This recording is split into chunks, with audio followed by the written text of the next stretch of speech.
हो कि वो नए साल में प्रवेश ना करे। सबको के मन में जैसे जैसे दिसंबर महीना पूरा होने लगता है, सबके मन में एक इच्छा होती है कि हम इस वर्ष को पूरा करके नए वर्ष में प्रवेश करें। तो नव वर्ष की शुभकामनाएं भी मुझे और आपको लगातार मिलती जा रही हैं। कहीं ना कहीं से कोई ना कोई रोज़ हमारे को जो न्यू ईयर्स की ग्रीटिंग्स देता है और हमें बहुत अच्छा लगता है। हम भी लोगों के साथ जो हैं वो इन ग्रीटिंग्स को बांधते हैं।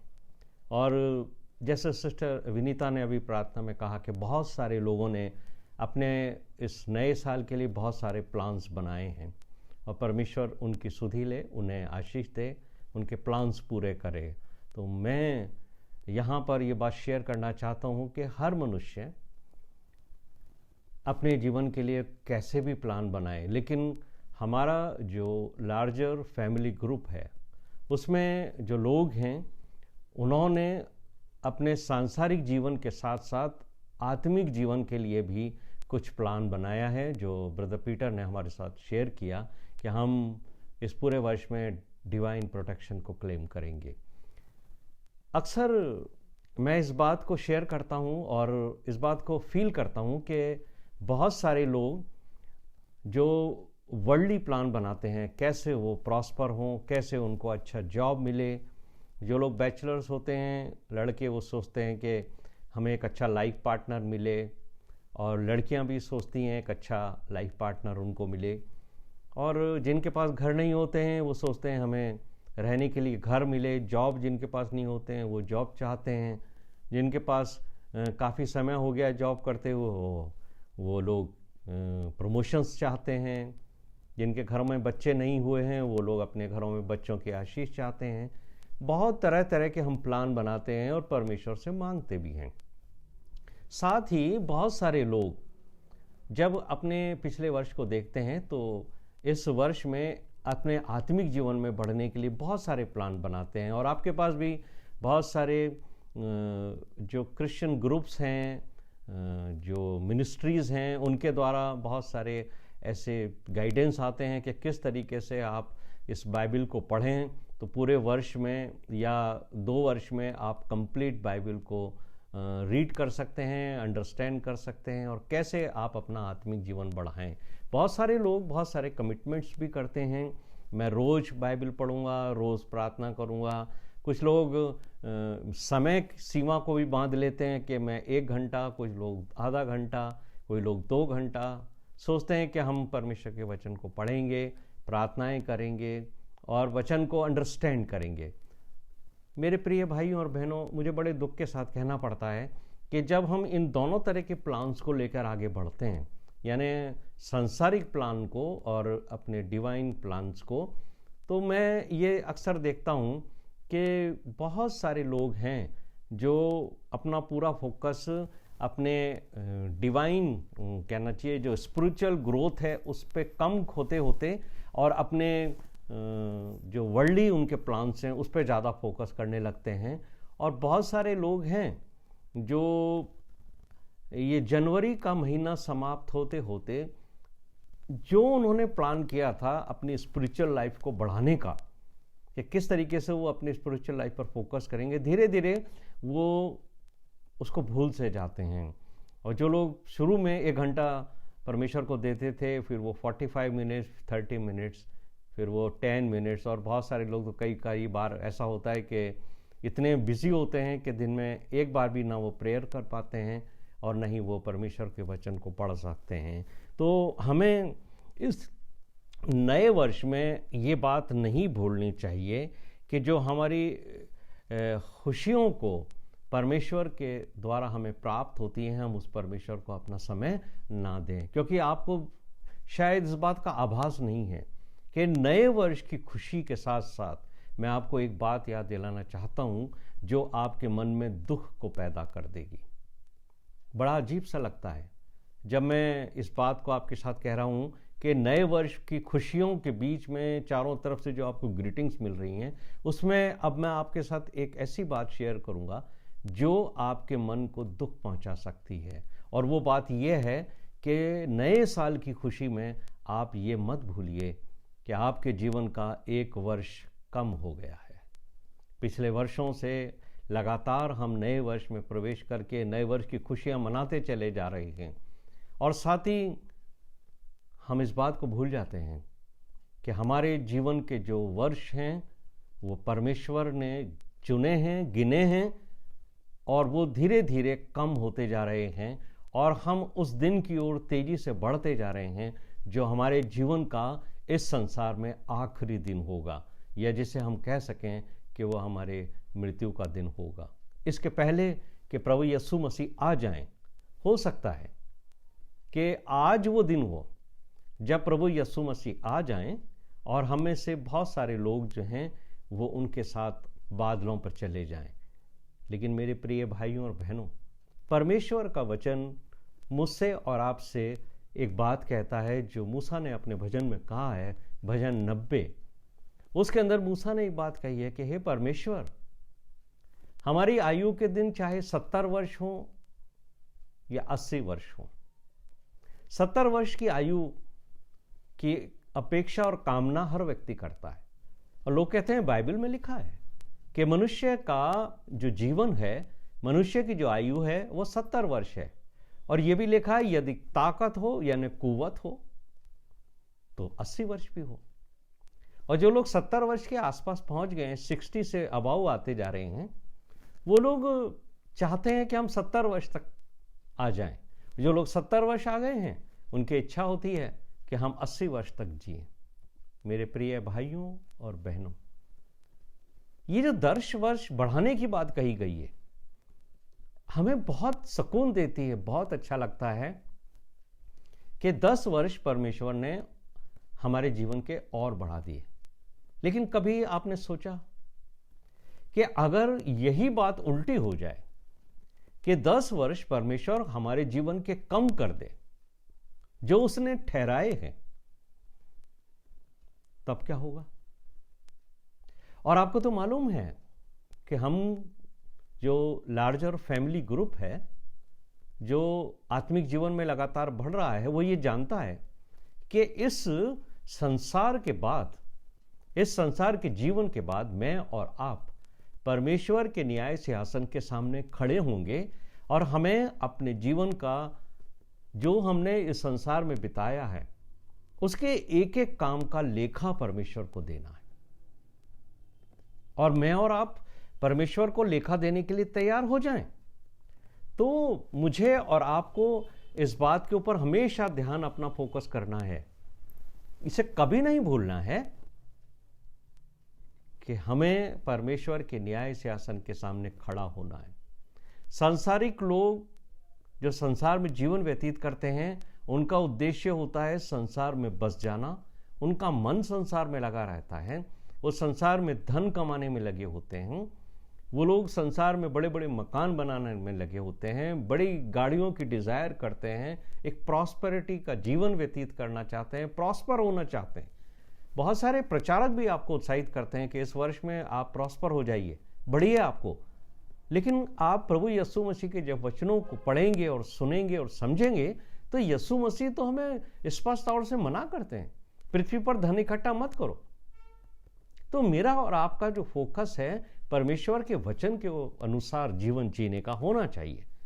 और एक विश्वासी के लिए जो यीशु मसीह की शिक्षाओं के ऊपर चलकर अपना जीवन व्यतीत करना चाहता है, या हम जो ये कहते हैं कि हम यीशु मसीह को अपना रोल मॉडल मानते हैं, तो हमें यीशु मसीह की तरह जीवन व्यतीत करना है। और मैं अक्सर इस बात को दोहराता हूं कि हमने अपने जीवन के गोल निश्चित किए, हमने अपने नए वर्ष के प्लान्स निश्चित किए, लेकिन क्या मैंने और आपने इस बात पर ध्यान दिया है कि परमेश्वर पिता का प्लान मेरे और आपके लिए क्या है? क्या है जो परमेश्वर चाहता है कि मेरे और आपके लिए सन 2023 में उसका प्लान क्या है? और यह आपको मिलेगा रोमियो का 8वां अध्याय उसके 29वें पद में। रोमियो का 8वां अध्याय और उसके 29 पद में एक बहुत ही अच्छी बात लिखी है। और ये प्लान जो है वो परमेश्वर का है, ये है डिवाइन प्लान मेरे और आपके लिए। और यहाँ पर लिखा है रोमन्स चैप्टर 8 वर्स 9, क्योंकि जिन्हें उसने पहले से जान लिया है। कौन लोग हैं जिन्हें उसने पहले से जान लिया है? वो लोग जिन्होंने 2023 वर्ष के अंदर ये इच्छा रखी है कि वो परमेश्वर के प्लान्स के अकॉर्डिंग चलेंगे, उसकी एक एक बात के ऊपर अपना जीवन स्थापित करेंगे और प्रभु यीशु मसीह को अपना रोल मॉडल मानकर उसके जैसा जीवन व्यतीत करेंगे। उनके लिए परमेश्वर की क्या डिजायर और क्या प्लान है। लिखा है, क्योंकि जिन्हें उसने पहले से जान लिया है उन्हें पहले से ठहराया भी है कि उसके पुत्र के स्वरूप में हो। मेरे और आपके लिए जो परमेश्वर का डिवाइन प्लान है, मेरे और आपके लिए जो 2023 का गोल है परमेश्वर का, जो उसने मुझे और आपको दिया है कि मैं और आप उसके बेटे यानी हमारे उद्धारकर्ता प्रभु यीशु मसीह के स्वरूप में हो, बदलते चले जाएं, बढ़ते चले जाएं।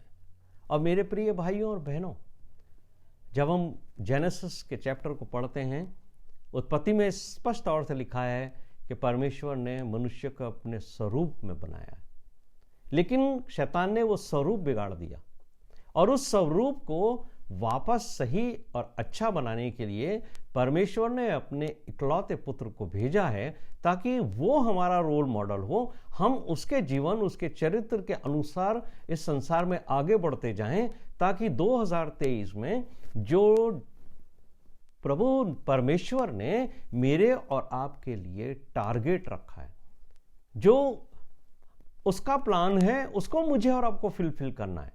और जब कैसे हम उसको फुलफिल करेंगे? जब हम उसके पुत्र प्रभु यीशु मसीह के स्वरूप में बढ़ते चले जाएंगे। और इसके लिए पहले मुझे और आपको यह देखना है कि पिछले कई वर्षों से जब हम परमेश्वर के वचन को पढ़ रहे हैं, और ये जो फैमिली ग्रुप है, जो हमारे ब्रदर पीटर और सिस्टर डोरा इतने मेहनत और प्रयास के साथ हम सब के लिए प्रत्येक संध्या काल को आयोजित करते हैं, ये जो जूम मीटिंग होती है वो हमारे आत्मिक जीवन को बढ़ाने के लिए होती है। ये कोई सांस्कृतिक कार्यक्रम नहीं होता है, ये कोई गेट टुगेदर नहीं है, ये कोई किटी पार्टी नहीं हो रही है। यहाँ परमेश्वर का वो वचन मुझे और आपको दिया जा रहा है जिसके द्वारा मैं और आप प्रभु यीशु मसीह के स्वरूप में धीरे धीरे बदलते जाएंगे। और मुझे और आपको यदि अनंत जीवन में प्रवेश करना है तो याद रखिए, यीशु मसीह ने मुझे और आपसे क्या कहा था। जॉन 14:3 के अंदर जो बात रखी है, यीशु मसीह ने यह आश्वासन दिया था कि जहां मैं रहूं वहां तुम भी रहो। लेकिन एक वार्निंग भी यीशु मसीह ने दी थी, और यीशु मसीह ने ये कहा था कि मेरे पिता के घर में बहुत से स्थान है। घर पिता का है। मेरे प्रिय भाइयों और बहनों, इस वार्निंग को समझ लीजिए। ये बहुत गहरी और भेद भरी बात है। यीशु मसीह ने यह नहीं कहा है कि मैंने तुम्हारे लिए घर बना के रखा है और मैं तुम्हें अपने पास रखूंगा। स्पष्ट तौर से यीशु मसीह ने मुझे और आपको समझा दिया है कि पिता का घर है, लेकिन मैं तुम्हें वहां लेके जाना चाहता हूं, और मेरी ये डिजायर है कि जहां मैं रहूं वहां तुम भी रहो। लेकिन घर के अंदर जो घर का पिता होता है वो अपने परिवार और अपने बच्चों के साथ निवास करता है।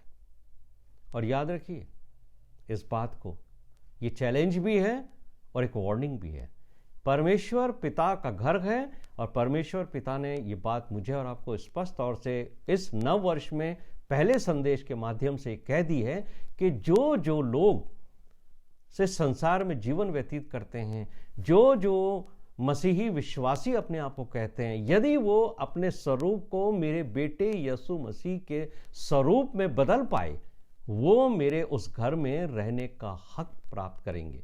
वो मेरे वारिस ठहरेंगे, जैसा मेरा वारिस मेरा बेटा यीशु मसीह है। तब यीशु मसीह की डिजायर फुलफिल होगी कि जहां मैं रहूं वहां तुम भी रहो। लेकिन कंडीशन ये है, वो है कंडीशन परमेश्वर पिता की, कि जब तक मैं और आप यीशु मसीह के स्वरूप में, उसके चरित्र में ना बदल जाएंगे, तब तक हम वहां प्रवेश करने के योग्य नहीं रहेंगे।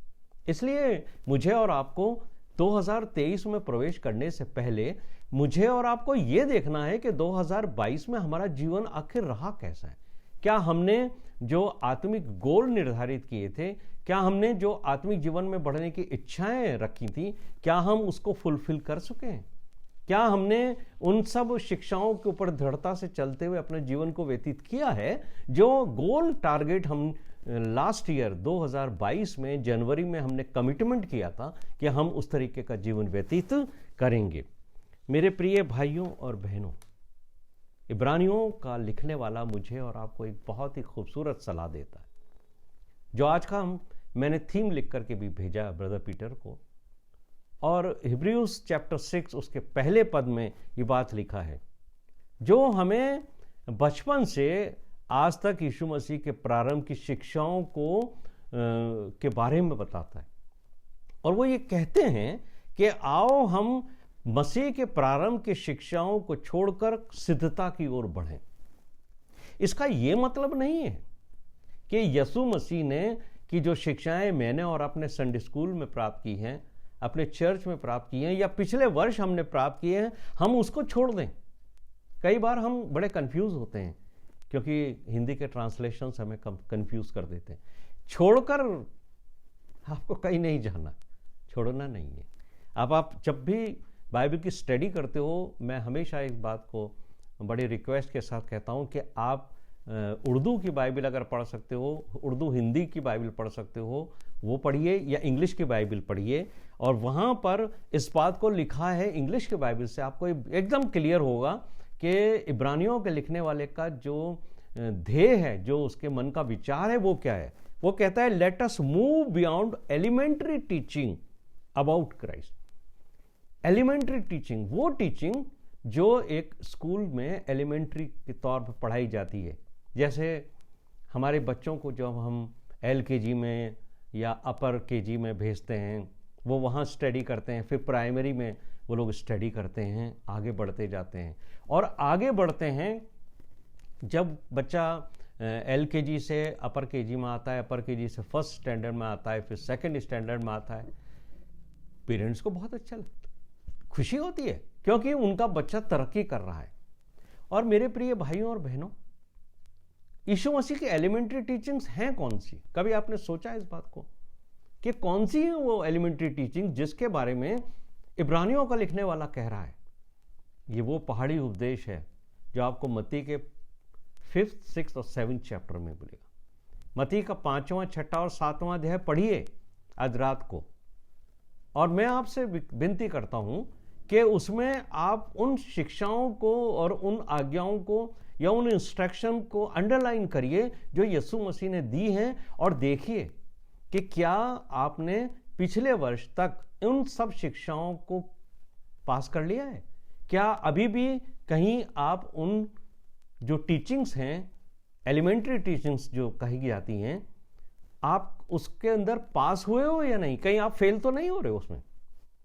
अगर आप उसको पास नहीं कर पाए हो तो ये बहुत दुख की बात है। फिर आप सिद्धता की ओर कैसे बढ़ोगे?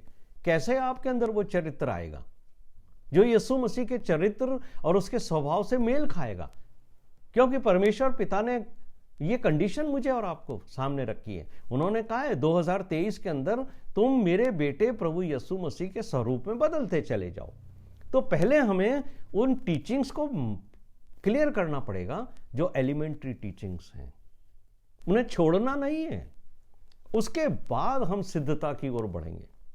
Late us move beyond elementary teaching, let us be a perfect Christian life, be a perfect believer. और मेरे प्रिय भाइयों और बहनों, परफेक्शन कोई नहीं प्राप्त कर सकता, परफेक्ट परमेश्वर है। और जब तक हम यीशु मसीह के पीछे पीछे चलते रहेंगे, प्रत्येक दिन हम परफेक्शन की ओर बढ़ते चले जाएंगे।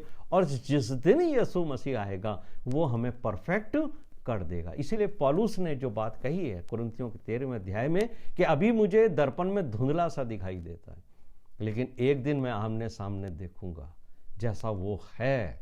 और उस दिन, जिस दिन यीशु मसीह आएंगे बादलों पे मुझे और आपको लेने, उस दिन वो हमें परफेक्ट कर देंगे। लेकिन इस परफेक्शन के लिए मुझे और आपको दौड़ते रहना है प्रत्येक दिन। लेकिन अगर मैं और आप ये कहें कि मेरे व्यवहार में या मेरे जीवन के अंदर अभी तो वो बातें हैं कि मैं लोगों को क्रोध करता हूँ, मैं लोगों के साथ झूठ बोलता हूँ, लोगों की लेग पुलिंग करता हूँ, मैं लोगों की चीटिंग्स करता हूँ, मैं अभी इन छोटी छोटी बातों में ही उलझा हुआ हूँ, मैं व्यभिचार की कल्पनाएं करता हूँ, व्यभिचार करता हूँ, मेरी दृष्टि अच्छी नहीं, मेरे मन में जो भरा है वो गलत भरा हुआ है, मेरे मुंह से अपशब्द निकलते हैं, मैं दूसरों को अपने से नीचा समझता हूँ। इवन मैं स्पिरिचुअल लाइफ में भी दूसरों को सोचता हूँ कि ये मुझसे मेरे बराबर नहीं, मैं इससे ज़्यादा आत्मिक हूँ, मैं इससे ज़्यादा पवित्र हूँ। तो हम परफेक्शन में नहीं आए, हम अभी एलिमेंट्री टीचिंग्स को क्लियर नहीं कर पाए, फिर हम सिद्धता की ओर कैसे बढ़ेंगे? इसलिए मेरे प्रिय भाइयों और बहनों, आज मैं और आप इस बात का विचार करें कि क्या हम इन आज्ञाओं यानी जो एलिमेंट्री टीचिंग्स के विपरीत 2022 के अंदर हमने अपना जीवन व्यतीत किया है क्या? और अगर हमने जीवन व्यतीत किया है तो अभी हम बहुत दुख के साथ हमें सोचना चाहिए कि हम अभी सिर्फ प्राइमरी एजुकेशन को भी क्लियर नहीं कर पाए, हम केजी में हैं। तो जब अगर एक बच्चा 10 साल तक फर्स्ट स्टैंडर्ड में बार बार फेल होता रहेगा, उसके पेरेंट्स को कैसा अनुभव होगा, कैसा लगेगा उनको? यही फीलिंग हमारे परमेश्वर पिता को होती है जब वो ये देखता है कि इतने वर्षों से एक विश्वासी का जीवन व्यतीत करने के बाद भी ये मेरे को जो अपने आप को विश्वासी कहते हैं, ये उन एलिमेंट्री टीचिंग्स को भी अपने जीवन में लागू नहीं कर पाए जो प्रभु यीशु मसीह ने अपने वचन के शुरू में, जो उसने अपना प्रचार, सुसमाचार का प्रचार करना शुरू किया, जो बातें उसने शुरू में सिखाई, उसको आज तक ये लोग अपने जीवन में लागू नहीं कर पाए। मेरे प्रिय भाइयों बहनों, इन शिक्षाओं के ऊपर मुझे और आपको बहुत ध्यान देना है, और हमारा जो ध्यान है वो इन बातों के ऊपर केंद्रित होना चाहिए कि परमेश्वर हमारे बारे में क्या विचार रखता है। क्योंकि कई बार जो है हम लोगों के ओपिनियन के ऊपर बहुत ज्यादा ध्यान देते हैं। लानती है वो मनुष्य जो मनुष्य के विचारों से प्रभावित होकर ये सोचता है कि मनुष्य मेरे बारे में क्या सोचता है, उससे आपके जीवन में कुछ प्रभाव नहीं पड़ेगा। मेरे प्रिय भाइयों और बहनों, शैतान जो है वो हमारा ध्यान परमेश्वर के ऊपर से हटाकर मनुष्यों की बातों पर केंद्रित करता है। और यहां मैं बहुत स्पष्ट तौर से आपसे कहना चाहता हूं, मनुष्य के बातों से कभी प्रभावित मत होइए कि मनुष्य आपके बारे में क्या विचार रखता है। जो लोग आज आपके बारे में बहुत अच्छी बातें करते हैं, वो लोग कहीं कल आपके विपरीत भी बोलने लगेंगे। जो लोग आज आपके बारे में विपरीत विचार रखते हैं, वही लोग कल आपको सराहने लगेंगे, आपकी बढ़ाई करने लगेंगे। तो अगर कोई व्यक्ति आपके बारे में बुरा बोलता है, कोई महत्व मत रखिए, उसकी बात आपके लिए कूड़े करकट के बराबर है। या कोई व्यक्ति आपके बहुत तारीफ करता है, बहुत प्रेज करता है, ये प्रेज भी आप कूड़ेदान में डाल दीजिए। आपका फोकस इस बात पर होना चाहिए परमेश्वर आपके बारे में क्या विचार रखता है। मनुष्य के विचार कुछ भी नहीं। अगर कितना भी कोई आपको आदर दे, याद रखिए कल उसके विचार बदल सकते हैं। इसलिए मनुष्य से आदर पाने की इच्छा कभी मत रखिए। मेरे प्रिय भाइयों और बहनों, यह ध्यान रखिए कि हम किस तरीके से सिद्धता की ओर बढ़ेंगे। इब्रानियों का 6वां अध्याय उसके पहले पद के अंदर यही बात लिखी हुई है कि हम किस तरीके से सिद्धता की ओर बढ़ें, इस पे हमें फोकस करना है। और पौलुस ने इफिसियों के 6 अध्याय के अंदर इस बात को 12वें पद के अंदर ये बात कही है कि हमारा मल्ल युद्ध मनुष्य और लहू से नहीं, यानी लहू और मांस से नहीं। लहू और मांस जब जब बाइबल में आता है, ये मनुष्य के बारे में। हमारा जो झगड़ा है, हमारा जो विरोध है, हमारी जो वार है, वो मनुष्य के साथ नहीं है। लेकिन शैतान हमें मनुष्यों से उलझा देता है कि लोग हमारे बारे में क्या कहते हैं। अगर कोई हमारे विपरीत हो जाता है तो हम उसके खिलाफ होकर के लड़ने लगते हैं। हमारा फोकस शैतान जो है अपने ऊपर से हटा करके और दूसरों के ऊपर लगा देता है। कौन हमारे लेग पुलिंग कर रहा है, कौन हमारे विपरीत बोल रहा है, हम उसके साथ उलझ जाते हैं। घर में हमारे झगड़े होने लगते हैं, मंडली में होने लगते हैं, पदों के लिए होने लगते हैं। लेकिन हमारा मल्ल युद्ध किसके साथ है? शैतान के साथ है। उन सेनाओं से है जो परमेश्वर के से हमें दूर करती हैं। इसलिए मेरे प्रिय भाइयों और बहनों, हमें जो है उस दुष्ट की सेनाओं को, जो शैतान के दूत हैं, शैतान हैं, उससे लड़ना है। हमें मनुष्यों से नहीं लड़ना है। तो इसलिए जब मनुष्य आपके बारे में कुछ भी कमेंट करे, आप मत ध्यान दीजिए उस पर। यह शैतान की वो चाल है जो आपको उलझाना चाहता है, और आपको यीशु मसीह के ऊपर ध्यान केंद्रित करना है। और यीशु मसीह ने कहा था, मैं सेवा कराने नहीं, सेवा करने आया हूं। और जब आप सेवा करने की इच्छा रखोगे, तब आप में हम्बलनेस पैदा होगी। आप अपने आप को सबसे निम्न स्तर पे ले आओगे, क्योंकि सेवा करने वाला सबसे छोटा व्यक्ति होता है, जो दूसरों की सेवा करने के लिए तैयार होता है। आज सेवकों की आवश्यकता है। परमेश्वर स्वर्ग से बैठकर वो लोगों को देखना चाहते हैं जो उसके पुत्र के समान स्वभाव में हो, कि वो लोगों की सेवा करें। सेवा करने वाले चाहिए, लोगों के ऊपर इख्तियार करने वाले नहीं, रूल करने वाले नहीं। परमेश्वर को सेवा करने वाले लोग चाहिए। हम 2023 में अगर सिद्धता की ओर बढ़ना चाहते हैं, तो हमारे को यीशु मसीह के उन आज्ञाओं और वचनों के अनुसार जो उसने हमें एलिमेंट्री टीचिंग्स के रूप में दिए हैं, जिसे हम पहाड़ी उपदेश कहते हैं, उनको पार करके आगे बढ़ना है। मेरे प्रिय भाइयों और बहनों, इब्रानियों को 5वां अध्याय उसके 12वें पद में इब्रानियों का लिखने वाला मुझसे और आपसे एक बहुत बड़ी बात कहता है। वो कहता है, समय के हिसाब से तो तुम्हें उस्ताद हो जाना चाहिए, अभी गुरु होना चाहिए। You must be a teacher. तुम अपने जीवन से, अपने स्वभाव से, अपने व्यवहार से, अपने चरित्र से लोगों को सिखाने वाले होने चाहिए थे। और ये क्वेश्चन मार्क है पूरे फैमिली के ऊपर, जो हम लार्जर फैमिली ग्रुप कहते हैं। जब हम बहुत सारी बातें रोज सीखते हैं, वो शिक्षाएं कहां हैं? हमारे जीवन में क्यों नहीं है? अगर नहीं है तो पहले तो हमें उनको अपने लाइफ के अंदर उतारना है, उसके अनुसार चलना है, तब हम सिद्धता की ओर बढ़ेंगे, हम उसके स्वरूप में बढ़ेंगे। हम बहुत सारी चीज़ों की डिज़ायर करते हैं, लेकिन परमेश्वर के जिस गोल को, उसकी डिज़ायर को हम इग्नोर करते हैं। जो रोमियो के 8वें अध्याय के 29वें पद में परमेश्वर ने कहा है कि मैं चाहता हूं कि यीशु मसीह के जो भावना है, जो उसकी डिज़ायर है कि सारे लोग, सारे विश्वासी मेरे घर में रहें, उसके पहले मैं चाहता हूं कि तुम सब मेरे बेटे यीशु मसीह के स्वभाव के अंदर बदलते चले जाओ, और एक दिन तुम सिद्ध हो जाओ। तब ये बात पूरी होगी कि हमें तो अभी तक उस्ताद हो जाना चाहिए, हमें गुरु हो जाना चाहिए, लेकिन हम में से बहुत सारे लोग अभी प्राइमरी एजुकेशन में फेल हो रहे हैं। इसलिए पहले 2022 में जो हमारे कमिटमेंट थे, अगर हमने उसे पूरा नहीं किया है, तो लेट अस अगेन उनको पूरा करिए। ये तो ग्रेस है, ग्रेस मार्क्स हमें मिलते हैं स्कूल में, तो हम प्रमोट होके नई क्लास में चले जाते हैं। लेकिन ग्रेस पर डिपेंड मत रहिए कि आपको हर साल ऐसे ही पास होते रहें, परमेश्वर नया नया साल में आपको लेके जाए। लेकिन जिस दिन आप न्याय सिंहासन के सामने खड़े हों, तब परमेश्वर आपसे ये पूछे कि आपने मेरे बेटे यीशु मसीह के जो उसकी आज्ञाएं थीं, जो उसकी टीचिंग्स थीं, उसके ऊपर तुमने विचार क्यों नहीं किया? आपको मालूम है कि हमारा न्याय कौन करेगा?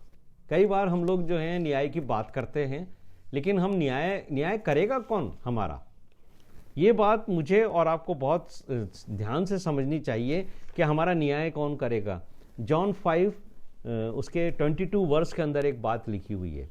यूहन्ना रचित सुसमाचार उसका 5वां अध्याय उसके 22वें पद में लिखा है कि परमेश्वर ने न्याय करने का काम अपने पुत्र प्रभु यीशु मसीह को दे दिया है। अब हमारा जो न्याय है वो यीशु मसीह करेंगे। क्यों करेंगे मालूम है आपको?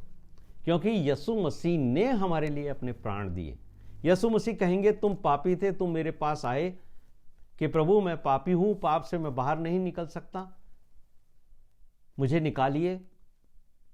तो प्रभु यीशु मसीह ने अपना प्राण दे सब कुछ बलिदान किया, अपना लहू दिया, मुझे और आपको पापों की क्षमा दिलाई। इसलिए जब न्याय शासन के सामने आप खड़े होगे, तो प्रभु यीशु मसीह आपसे यही कहेंगे कि फिर जब मैंने इतना सब कुछ तेरे लिए किया, फिर तू मेरी आज्ञाओं के अनुसार या मेरे पीछे चलने का ढोंग क्यों करता रहा? लोगों को तो तू ये कहता रहा कि मैं यीशु मसीह का फॉलोअर हूं, मैं उसको फॉलो करता हूं, लेकिन तेरे जीवन में कोई भी वो बातें नहीं है जो मेरी शिक्षा के अनुसार हो। उस दिन हम बहुत पछताएंगे मेरे प्रिय भाइयों और बहनों।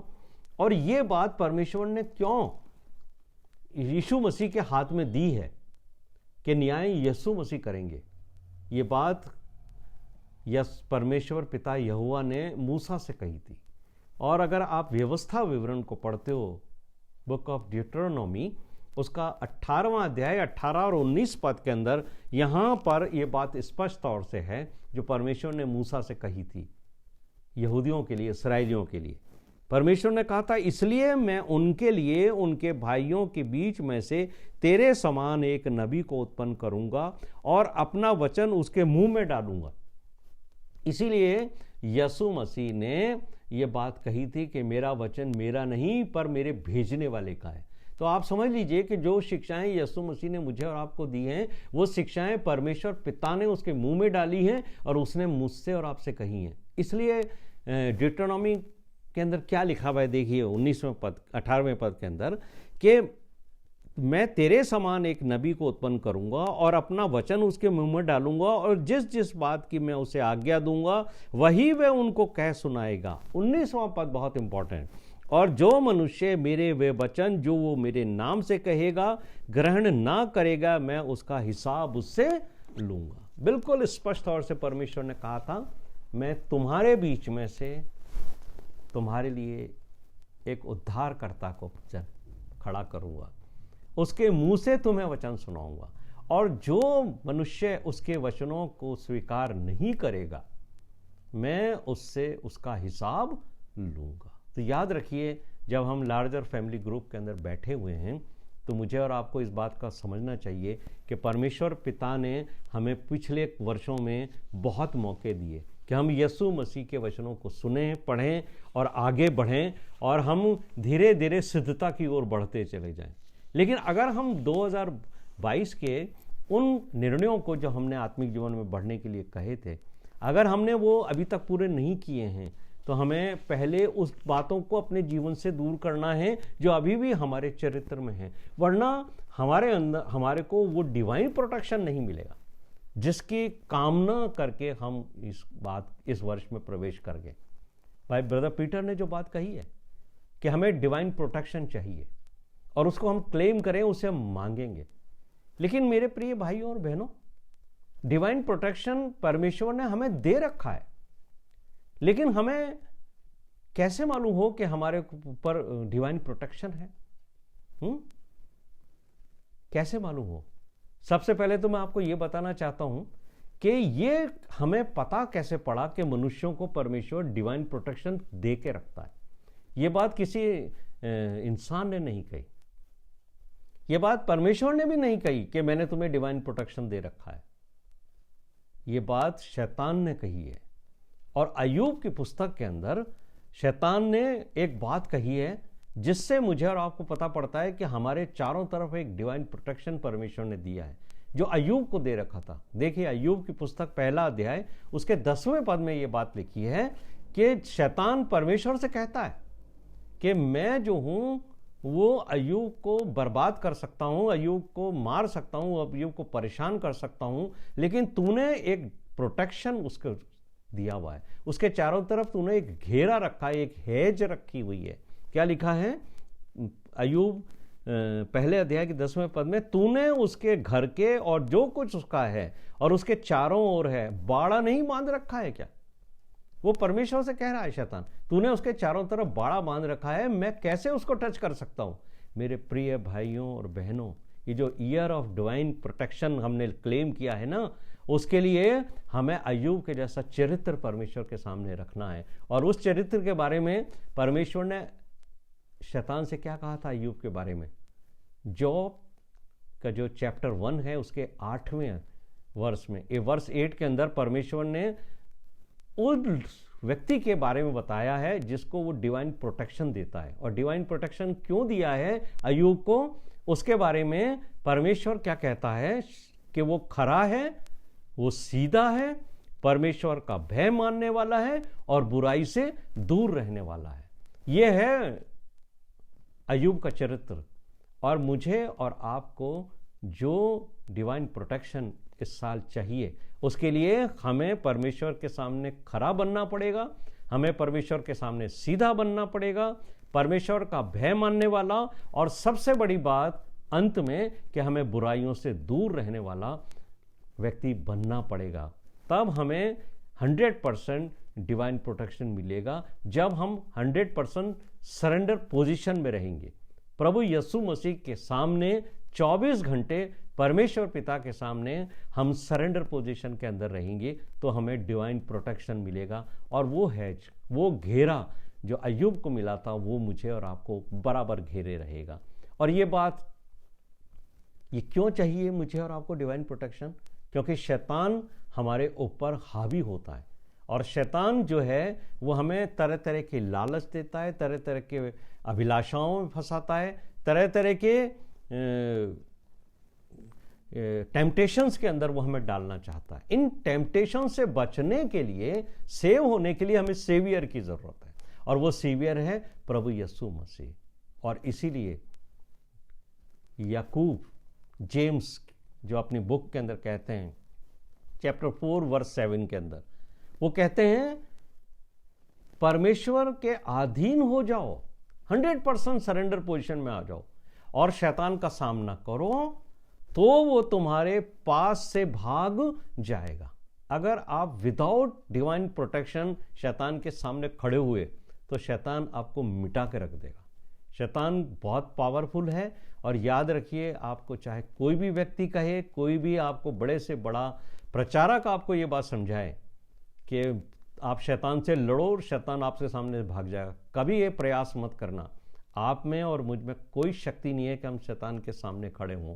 माइकल जो इतना बड़ा आर्क एंजिल है, उसने, आप यहूदा की पुस्तक पढ़ोगे, बुक ऑफ जूड के अंदर, उसने इस बात को शैतान से कहा था कि परमेश्वर तुझे डांटे। उसने भी उसका सामना नहीं किया, उसने उससे लड़ाई नहीं करी, उसे अपशब्द नहीं बोला, उसके बारे में कोई ऐसा क्लेम नहीं किया कि मैं आर्क एंजिल हूं, मैं तुझसे लड़ सकता हूं। उसने कहा परमेश्वर तुझे डांटे।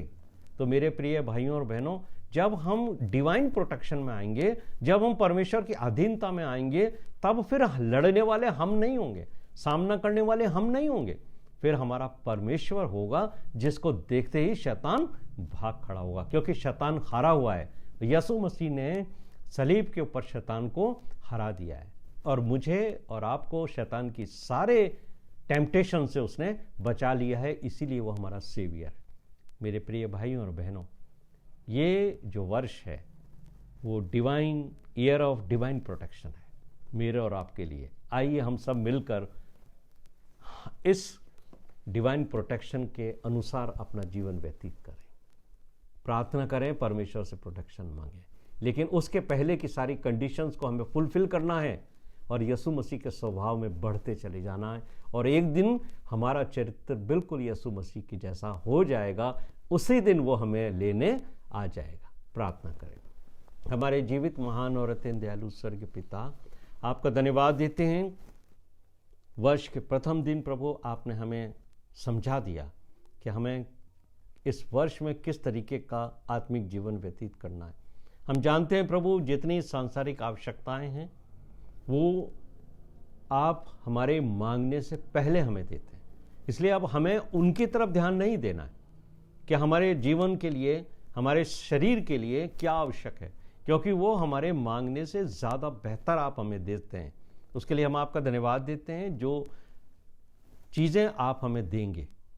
लेकिन हम प्रभु आपकी शरण में आते हैं ताकि हम डिवाइन प्रोटेक्शन को मांग सकें, और प्रभु हमारे चरित्र को आगे बढ़ने में आप सहायता करें। और बिगर होली स्पिरिट के हम प्रभु उन आज्ञाओं पे चल नहीं सकते जो आज्ञाएं आपके वचन से हमें मिली है। सारी बातें मैं आपको आदर महिमा देते हैं, और ये विनती हमारे उद्धारकर्ता प्रभु यीशु मसीह के नाम से मांगते, जिसने कहा, जब तुम दुआ करो तो कहो, ऐ हमारे बाप तू जो आसमान पर है, तेरा नाम पाक माना जाए, तेरी बादशाहत आए, तेरी मर्जी जैसे आसमान में पूरी होती है ज़मीन पर भी हो।